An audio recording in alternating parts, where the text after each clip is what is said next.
Welcome to Sameera kitchen recipe. మీరందరూ బాగాలని మనస్ఫూర్తి కోరుకునే ఈరోజు ఆరెంజ్ మిఠాయి చేయబోతున్నాను.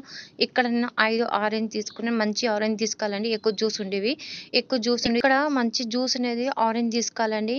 మనకు ఎక్కువ జ్యూస్ ఉంటే మాకు మిఠాయి అనేది బాగా వస్తుంది. ఇక్కడ మన పిల్లలకు జ్యూస్ ఇస్తే మన పిల్లలు తాగరు, కొద్దిగా తాగుతున్నారు, కొద్దిగా పారేస్తున్నారు కాబట్టి నేను మిఠాయి చేస్తున్నాను. ఇది రెండోసారి అండి, చాలా బాగుంది. ఇప్పుడు ఇత్తనాలన్నీ తీసి పారాలా. ఇవన్నీ ఒక జార్ తీసుకొని మెత్తగా మనం కచ్చపచ్చగా లేకుండా మెత్తగా పేస్ట్ పట్టుకోవాలండి. జ్యూస్ బాగా మంచిగా రావాలా, అంత పేస్ట్ పట్టుకోవాలి మనము. ఇవన్నీ దీంట్లో వేసుకుంటానండి. జార్లో వేసుకున్నాక మనకు కొద్దిగా లైట్గా వాటర్ వేసుకోవచ్చండి. నేను దీంట్లో వాటర్ వేసుకోకుంటున్నాను. ఇలాగనే నేను గ్లెండర్ పట్టుకుంటాను. చూడండి ఎంత జ్యూస్ వచ్చిందో, చాలా 2 గ్లాసులు జ్యూస్ వచ్చింది. ఇప్పుడేమో ఇలా మెత్తగా పట్టుకున్నాక ఈ ఆరెంజ్ అంతా మెత్తగా పేస్ట్ పట్టుకున్నాక ఒక గిన్నె పెట్టుకుని దాని మీద జల్లెడ పెట్టుకోవాలండి. పట్టుకున్నాక అంతా జ్యూస్ అంతా ఉడగట్టుకోవాలి. దీంట్లో ఏమైనా పీసులు తొక్క ఉంటే మనకు అవసరం లేదు, మన పిల్లలు తినారండి. ఇక్కడ ఇదంతా చెంచా తీసుకుని ఇలా అంటే పూర జ్యూస్ అంతా కింద పడిపోతుంది. దీంట్లో కొంచెం మనకు తొక్కులు దీంట్లో కొంచెం వాటర్ వేసుకున్నాక మళ్ళీ వడగట్టుకోవాలండి. వడగట్టుకున్నాక చూడండి బాగా వచ్చేస్తుంది. లైట్గా దీంట్లో వాటర్ వేసుకుంటున్నాను. మళ్ళీ వాటర్ వేసి ఒకసారి ఇలా అంటే అంతా కారిపోతుందండి. ఈ తొక్కు అంతా పారేయాలని, తొక్కు వేసుకుంటే మన పిల్లలు తినరు, చేదుకుంటుంది.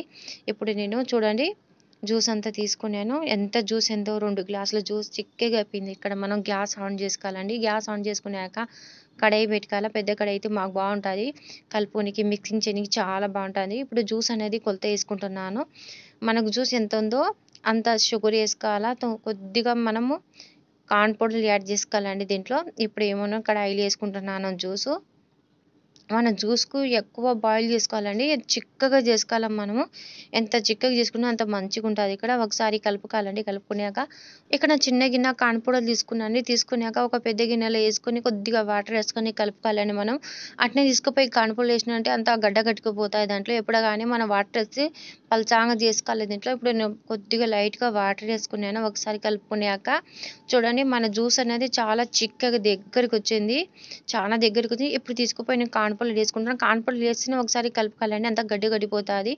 బాగా కలుపుకున్నాను. తగినంత షుగర్ వేసుకుంటున్నాను. 1 కప్ షుగర్ వేసుకున్నాను. 1 కప్ కాన్పొడలు వేసుకున్నాక ఇదంతా మిక్స్ చేసుకోవాలండి. 2 ఇలాచి వేసుకున్నాను, టేస్ట్ ఉంటుంది కాబట్టి.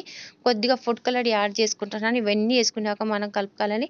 ఇక్కడ గ్యాస్ అనేది సిమ్లో పెట్టుకోవాలా.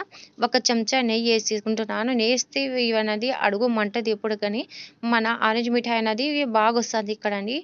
అంత వేసుకున్నాక బాగా మిక్స్ చేసుకోవాలండి. ఎంత దగ్గర తీసుకుంటే అంత బాగా పాకం రావాలండి దీనికి. చూడండి ఇలా కలుపుకుంటుండాలి, అంత దగ్గరికి రావాలి. ఇప్పుడు పాకం వచ్చేసింది.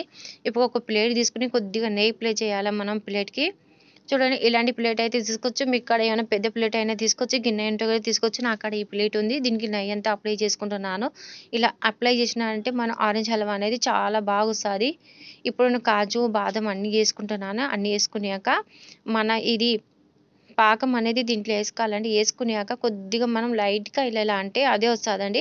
1 చెంచాకి నెయ్యి పూసుకొని నేను బాగా సదరంగా చేసుకుంటానండి. అలా చేసుకుంటే బాగా వస్తుంది ఇక్కడ ఆరెంజ్ హల్వా అనేది. చూడండి బాగా వచ్చేది. ఇలా అంటే ఇలా అంతా దగ్గర తీసుకున్నాక ఒక లెవెల్గా చేసుకోవాలా, సెట్ చేసుకోవాలండి. సెట్ చేసినాక 1 నిమిషం మనము ఫ్రిడ్జ్లో పెట్టుకుంటే అంత సెట్ అయిపోతుంది. ఇప్పుడైనా కొంచెం ఫ్రిడ్జ్లో పెట్టుకున్నాను. ఒకసారి మనము ప్లేట్ తిప్పి కొడితే అంతే ఊడిపోతుందండి, కింద ఊడిపోతుంది. ఏం పెద్ద పని ఉండదు.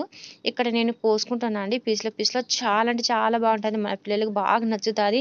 మన పిల్లలకు జ్యూస్ వస్తుంటే తాగుకుంటున్నారు. ఇలా చేసేస్తే చాలా బాగా. ఇక్కడ ఆరెంజ్ హల్వా అనేది చాలా బాగుంది. ఎలా మేము స్వీట్ అంగిట్లో తెచ్చుకొని తింటామో హల్వా అలాగనే ఉంది. హల్వా అనొచ్చు, స్వీట్ అనొచ్చు, ఏమన్నా అనొచ్చండి. తప్పక ట్రై చేయండి. ట్రై చేసినాక కామెంట్లో చెప్పండి. మా రెసిపీ మీకు నచ్చినైతే లైక్ చేయండి, షేర్ చేయండి, సబ్స్క్రైబ్ చేయండి.